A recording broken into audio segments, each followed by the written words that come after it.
Hey, everybody, this is Peter Hafner, certified financial planner and certified financial fiduciary. And today we've got Don Myszka again today, and we're going to talk about elder care planning. So, hi, Don. How you doing in the new year? Hi, Peter. Good. Happy New Year to you. Yeah, great. So, where we wanted to start today, Dawn, is I wanted to talk to you a little bit about estate planning versus crisis planning. So, what are your thoughts about the difference between those two topics? So, when you say crisis planning to an elder law attorney, the first things that come to our mind is you haven't done any prior planning in the past 5 years before you go into a nursing home. Yeah. So, the crisis planning is more along the lines of, if you haven't done any planning, let's see if we can get the power of attorney with that gifting, the gifting powers, the gifting ability. Let's see if we can get that in place and then implement the next step if you're already in a nursing home with a gift and a promissory note. So it's basically the same thing like estate planning, but we're doing it at the 11th hour. Under pressure. Under pressure. Yeah. Yeah. Yeah. So, we don't want to do crisis planning, but sometimes we wind up in that situation. Right, and as long as the individual, has the capacity, to understand, we're more than happy to do whatever crisis planning that we can. Yeah. How much of a problem is it if the person is incapacitated and they can't communicate or sign anything? So we have seen that, of course, in our practice, and sometimes how we've seen it is the individuals in a nursing home, and maybe they've had a power of attorney document that's been in place 10, 15, 20 years, but it doesn't have that, Gifting. the gifting ability.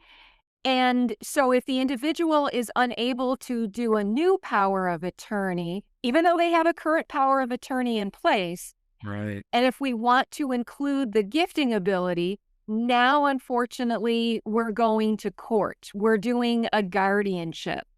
Uh, Yeah, and as long as the court will authorize the gifting ability under the powers of the guardian, we'll do that. But that's the very last thing you want to do. It's very expensive to do a guardianship, and it's very time consuming. okay. Uh, Expensive and time consuming. And you've just lost control, is what's happened. Now you're in front of a judge instead of figuring this out with the family. Right. And if we're doing a guardianship and on the eve of crisis planning, because either there's no power of attorney and the person doesn't have capacity to do a new power of attorney, or there's an old power of attorney without the gifting ability and the individual still doesn't have the capacity, you do a guardianship. Now there's court oversight of all of the assets, Mm. all of the bills that you pay. There's trainings that the guardians have to attend. Yeah, there's a training course, an actual training course they have to do. There's reports, annual reports that they have to file with the court. So, yeah, you kind of lose that, anonymity. You're involved with the court now. So, one of the most important things to do, if this is on someone's mind, is to make sure, if mom and dad are the people we're talking about, they need POAs and they need to be more recent POAs. A 20-year POA, 20-year-old POA might be a problem. You want a more recent POA, and it's really needs to have the gifting provisions so that you don't wind up in the situation where mom or dad is incapacitated, can't sign something. That's what you're saying. Yeah, that's correct. And I just met with clients today, and I say this because this is all true. Just met with clients today. Instead of going to an elder law attorney, they created their estate planning documents, including a power of attorney online. Oh, yeah. And I've seen people do that too. oh my gosh, and it does not include the proper authority. Yeah. And I'm on the one hand, I'm glad that they came to me and it was just basically, well, let's review this. Let's see if anything needs to be updated. But I'm glad that they did because it was not prepared correctly. And if either mom or dad would end up in a nursing home in, fairly a short period of time, um, they would not be able to protect a substantial part of their assets. Yeah. So you can save a little money by trying to do it yourself online, create your own POAs for mom and dad. But if you do it wrong, then you might wind up in a guardianship situation because you didn't know to check the box for the gifting provision. So it's penny wise, pound foolish. Right. If you do it for free online, you think you're saving money, or I don't want to pay an attorney to do it, and chances are you're going to probably pay an attorney twice as much to do it when that crisis happens.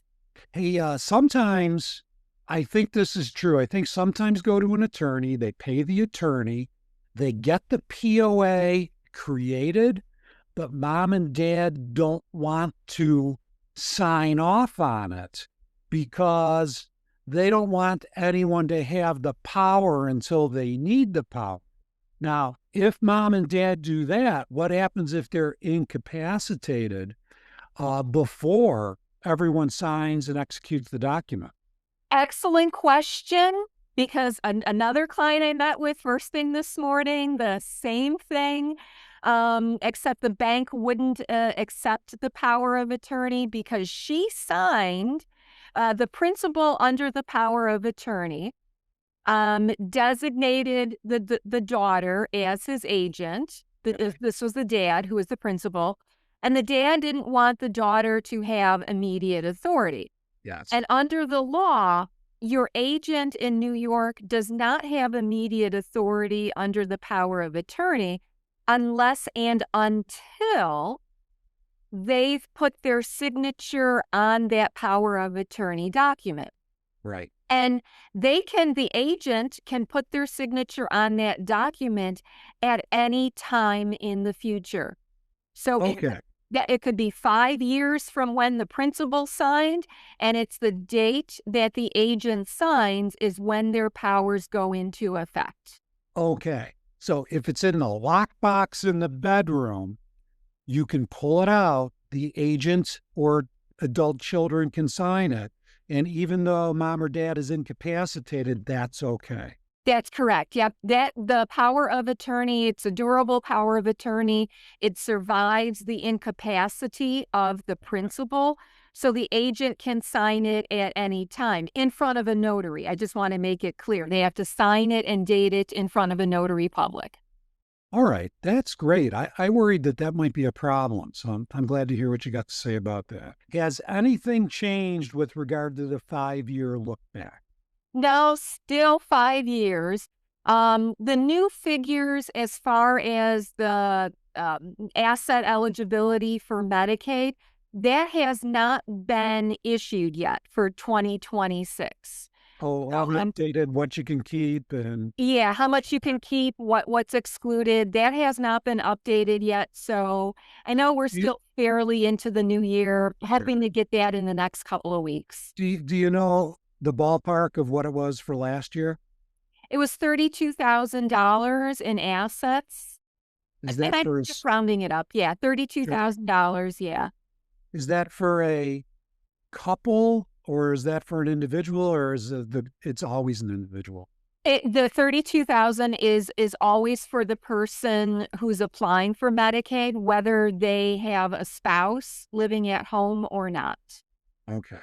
And of course, that's what this is all about. If you have to spend through your own assets before you qualify for Medicaid, and you're allowed to keep 32,000 in assets. Right. But you don't want to spend all of your assets. You want to get to an elder law attorney as quickly as you can so that we can implement that the gifting and the promissory note so that you don't have to deplete your assets. Right. And the other thing is the facilities, because they're not lawyers. Your loved one enters a facility, you complete an application which lists what accounts you have, even including retirement accounts.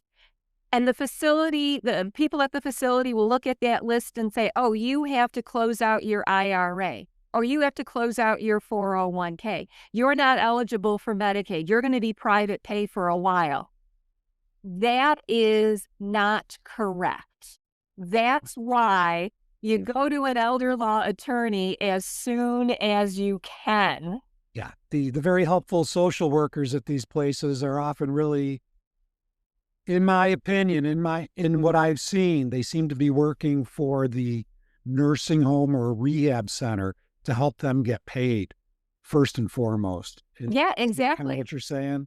Yep, because the nursing homes, when you're private pay, it's private pay. It's 21,000 a month.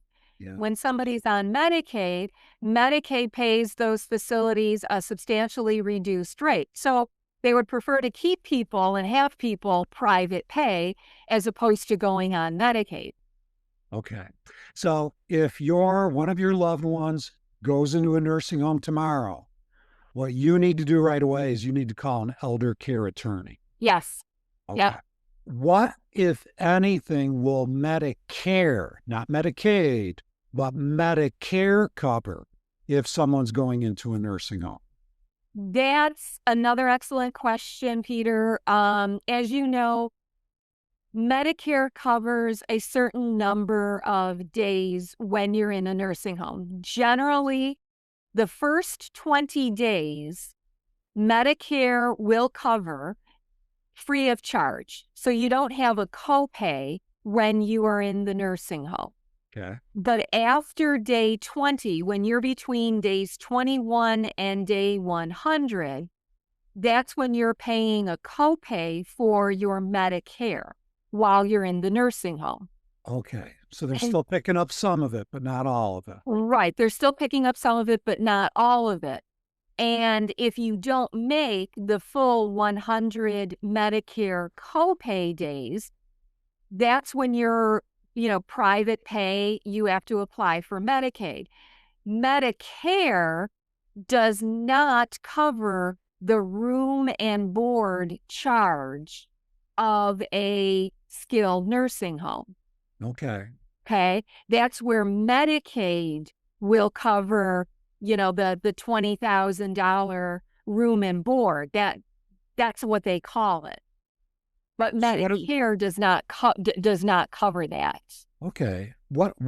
Technically, what is it called? What they do cover? What category is that? Their medical expenses, the doctors, you'll have your therapies, the physical, occupational, speech, Yeah. whatever needs to be done. Interesting. All right. So if someone goes into the nursing home, Medicare is going to pick up the first 20 days, you said. But Right, not going to pick up room and board. They're only going to pick up the medical expenses, right, right. essentially. Okay. And then after that, there's a copay, and that's going to depend on probably what tier of Medicare you're in, too, as to what you pay. So if you've been paying higher Medicare premiums, you're going to pick up more of the copay. Your copay is going to be larger. Is that true? Right. Some of the Medicare copay when you're in the nursing home is like maybe $200 to $300 a day that you're paying for the Medicare copay. And that is covering your quote unquote stay when you're at the nursing home. They don't call it room and board. They just call it a Medicare copay. All right. Now, let's say mom or dad goes into the nursing home. Let's say dad goes into the nursing home, but mom's still at home and they haven't done any planning. So it's a crisis. So they're calling the elder care attorney as soon as they can. What's sort of the way you look at this situation to protect the spouse who's still living in the home? First and foremost, Peter, Does dad have a power of attorney Hmm. document? Can he do any gifting? Right, right. We dive in. That's the first thing we ask, is there a power of attorney document? Let us review it. We need to make sure there's the gifting ability, and then start putting together a list of all of your assets, including your income that you receive from any retirement accounts. That's where we start. Okay. And we mentioned before, you can spend assets down last year to $32,000. This year it'll be higher because it goes up every year, but we don't know the number yet. But really important, that does not include IRA assets and 401ks in New York, correct? As long as you're taking the required annual distributions from your retirement accounts, then the principal balance in the retirement accounts are not counted. What if you're not taking required distribution? If you're not taking required distributions, then the principal balance is counted towards your Medicaid eligibility. Yeah. And sometimes the nursing facilities will ask, if the individual is considered disabled, can they start applying for their withdrawal so that they don't have to count the balance in their retirement accounts?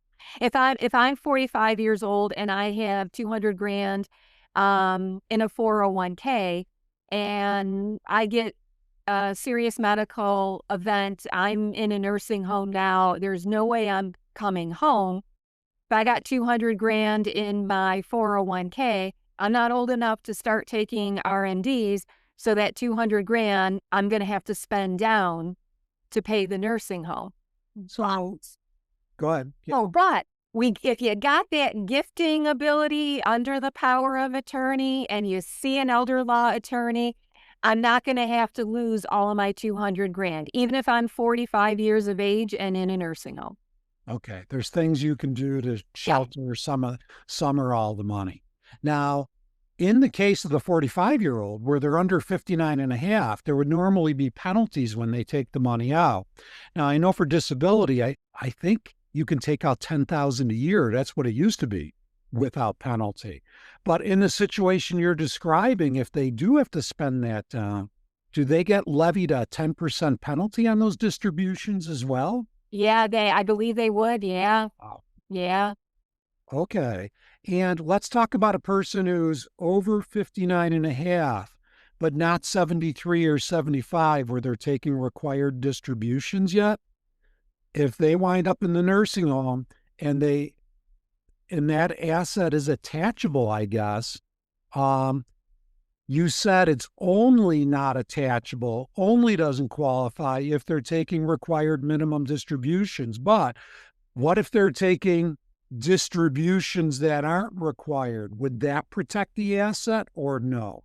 That will be factored with a Medicaid application if they're taking distributions and they're not required to under the law, but they're taking close to the equivalent. Yeah. We can make the argument that they started taking their distributions early so that the balance, the principal in the account, is completely off limits. All right. So that's one of the things, that's a way a lawyer can help you in this situation. If mom, or in our scenario, dad is 70 years old and required distributions aren't going to start for a few years and they're going to be about $10,000 a year, you can basically start taking the 10,000 out now and say, look, we're sort of accelerating the RMDs, leave the $500,000 in this IRA alone. Exactly. Exactly. Okay. And I think the IRAs and 401ks and 403bs and New York State deferred comp, they would effectively all be treated the same way in the situations we're talking about. That's correct? That is correct. Yep. Okay, good. Boy, lots to think about. This is and it's so expensive. What in New York State, my understanding is it's about $15,000 a month now for skilled nursing. Is that right, or is it higher nowadays? Oh my. Oh, no, I'm sorry, a month, 15,000 a month. Which facility are you going to? In my area here, where my office is, and the Medicaid applications that we do, we've seen the monthly skilled application, or the monthly skilled fees of about 20 to 21 grand. Really? It's 20 to 21 now. Yeah. What if you're in a memory unit nowadays? They charge different fees, but unfortunately, what we've seen, they would prefer to have somebody in a memory care unit, Mhm. charge them at a lesser rate than the 20 grand a month. But unfortunately, once their money runs out, it's like miraculously Mm. they say, "Oh, you can no longer stay here anymore." And then they, switch you to skilled care, and then unfortunately, you've then used all of your assets. We're not able to help protect any assets then.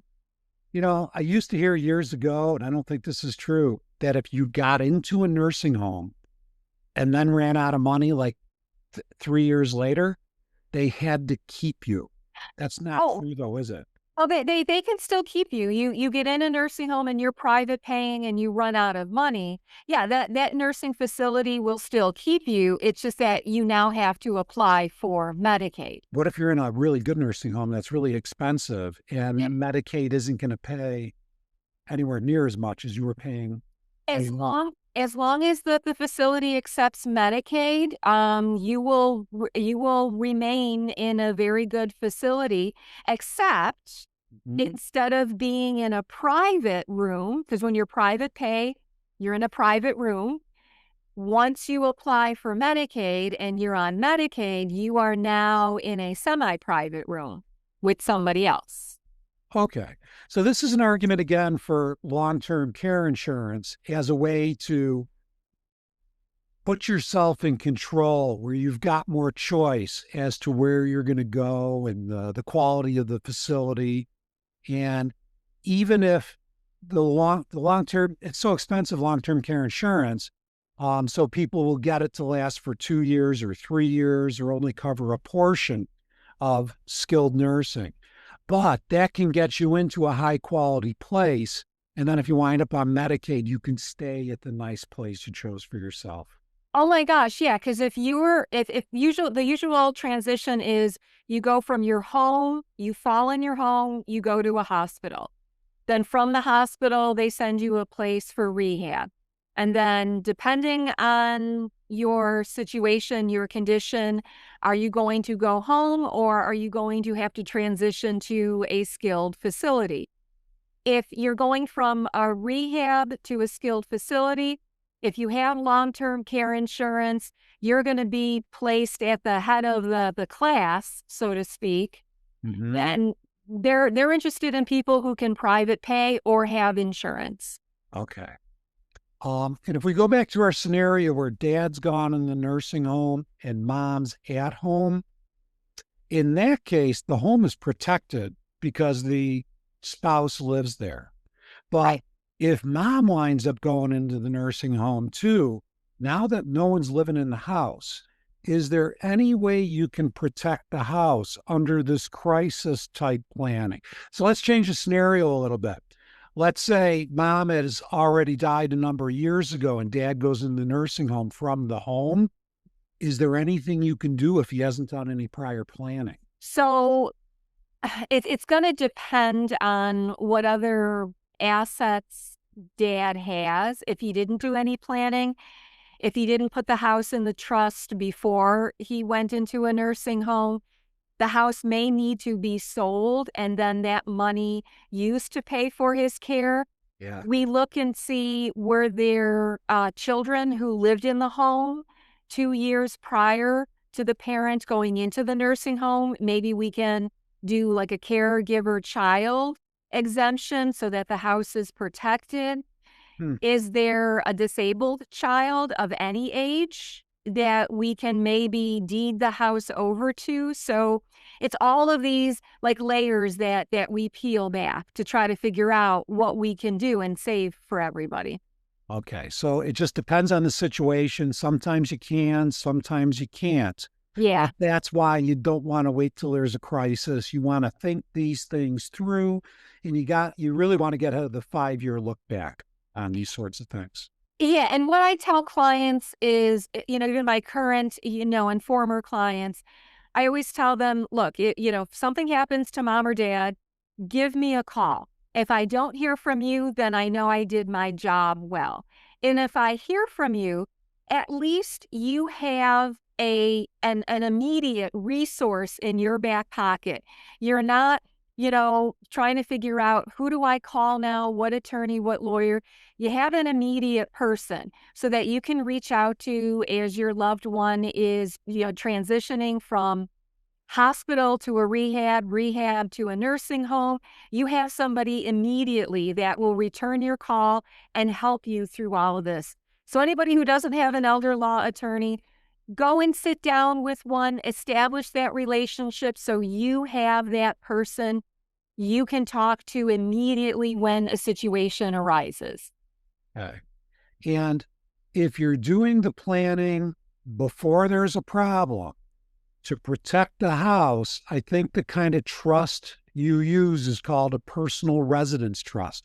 At least in New York State, that's what I've seen with most of my clients. Is Yeah, that correct? we call it a Medicaid Asset Protection Trust, or it's also called an income only or irrevocable trust. Okay, so it's got a lot of different names. Yeah, And then I guess they're not boilerplate.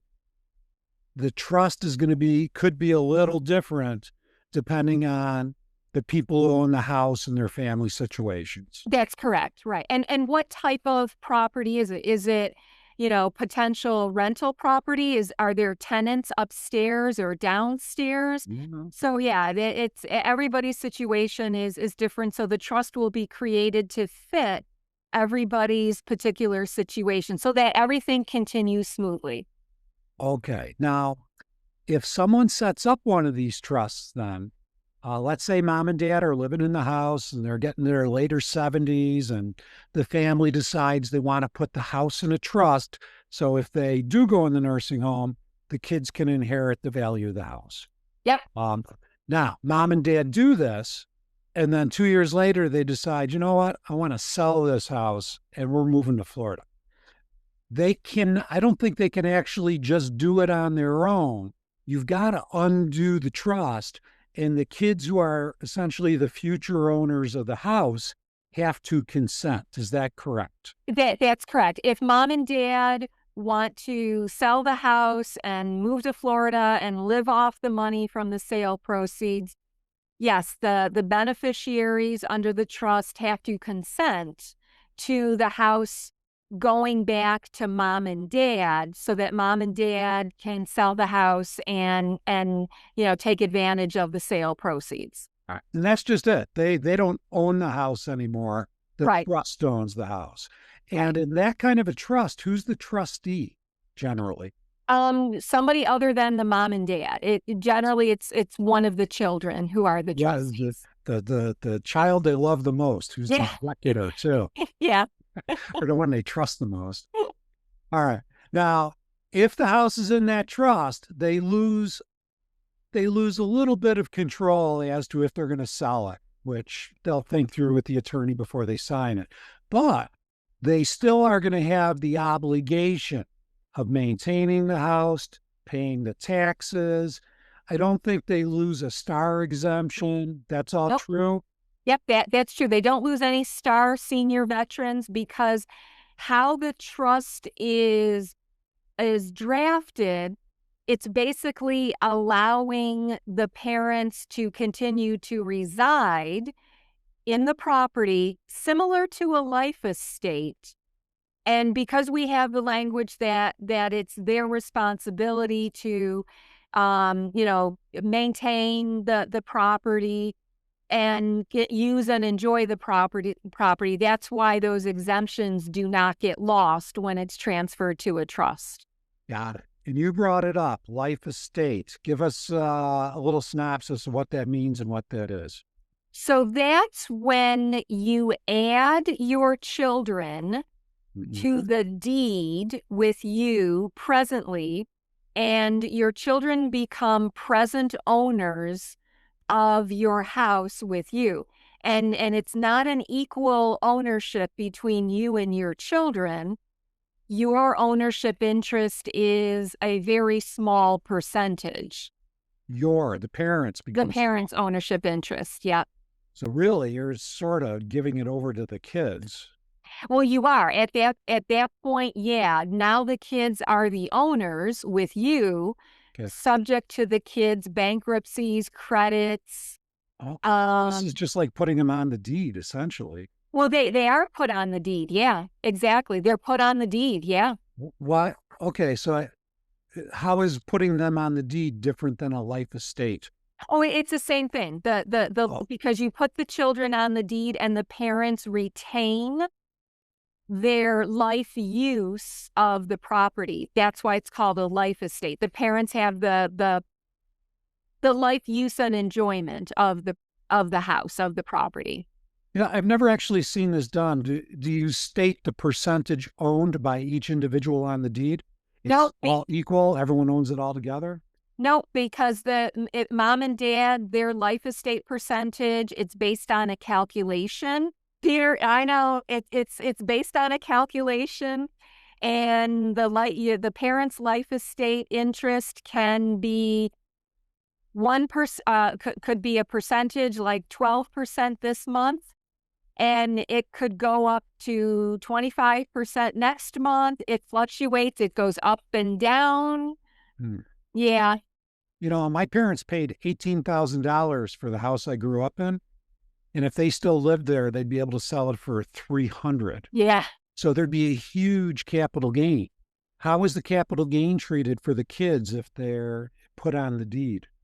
So whether the children are put on the deed with the parents and with the parents owning a life estate, or if the property is placed in an irrevocable trust, the kids don't have to worry about the increased value of the property. If the $18,000 is what the house was worth when your parents purchased the property, if Mhm. they put you on the deed with them and they've both died, and now the house is worth 400,000, you have that stepped up basis, the stepped up Okay. value as of their date of death. All right. So I know that would normally happen when you inherit something, you get a stepped up basis, but I could be added to the deed and I'd still get a stepped up cost basis. That Upon seems your odd. parent, yeah, upon the grantor's death. Yep. Yeah. Well, that's good. That's helpful. All right. Now let me take this a little bit different direction.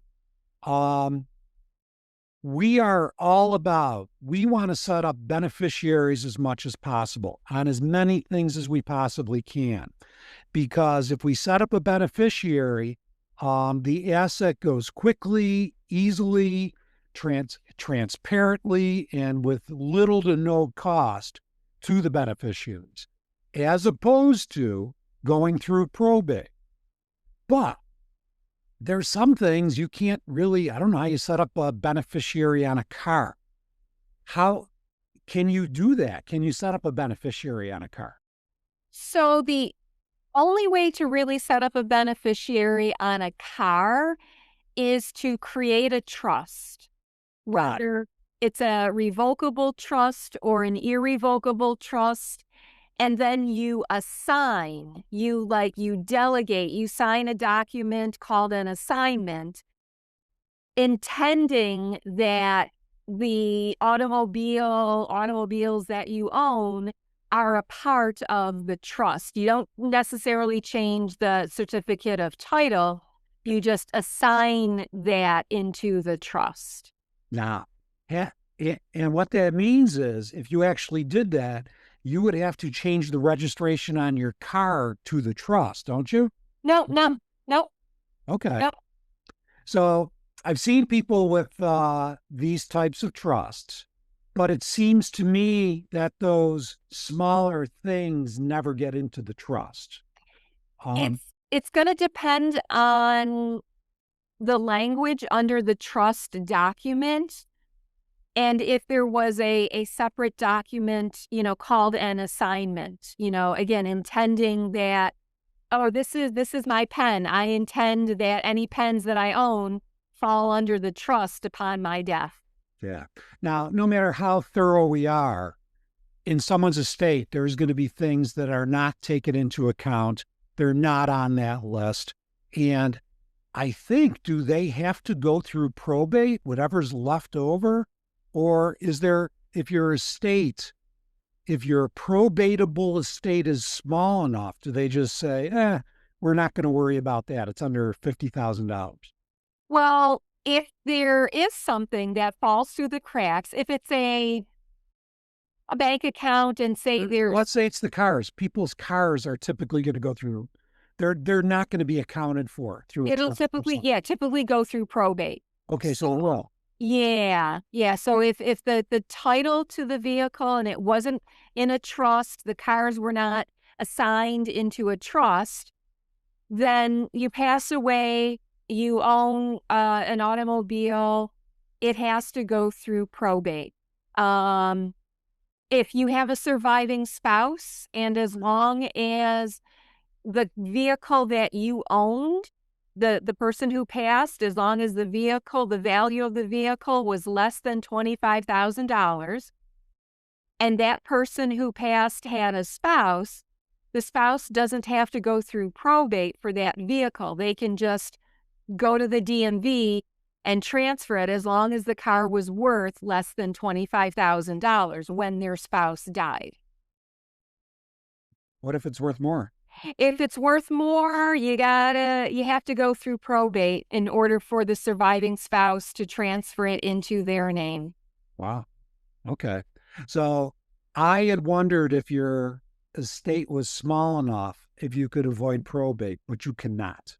No, even if you got have a $1,200 savings account that you didn't know about, you still have to Yeah. go through probate for that. Yep.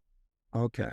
So we want to assign beneficiaries wherever we can. We want to remember they supersede the will, because you need to remember that the will only takes care of the things that don't have beneficiaries. Not you, Don, but our listeners here. Um, and there's just going to be stuff that's left over, and it's going to go through probate, and it's going to take a little while, and someone's going to be the executor, and they're going to have to manage all this. So the more we can get done when the seas are calm, before there's a crisis, the better off and happier everyone's going to be. Yeah, exactly. Not only for the parents, but also for the children. They're not going to have to take time out of work, to meet with a lawyer, go to probate. If one of the siblings, contests a probate, or when mom or dad dies, now you got to go to court. So if you keep the beneficiaries or have items paid upon death, upon, when you pass away, it just makes things a lot simpler. Oh, hey, one other thought for our listeners. I have a client right now whose mom has been in skilled nursing, but has basically run out of money. So he's applying for Medicaid, and it's a shame they had not been holding on to her statements, because now that he's applying for Medicaid, they want to see statements on all her investment and bank accounts for the last 5 years. And it's becoming difficult to pull this stuff up, because in part because of the way different financial companies buy each other. And then it gets really complicated to get a hold of the documents. You'll get them, but it might take a while, and it might take a little bit of work. So for anyone out there listening who's got mom and dad who are getting older, make sure you're storing these documents somewhere so you can pull them out if you need them in the future. That's great advice, because we're seeing a lot of that as well, with our Medicaid applications. Yeah. Are there any other thoughts you have you could share with our listeners, our viewers, something similar to that, something that's easy to do but is often overlooked?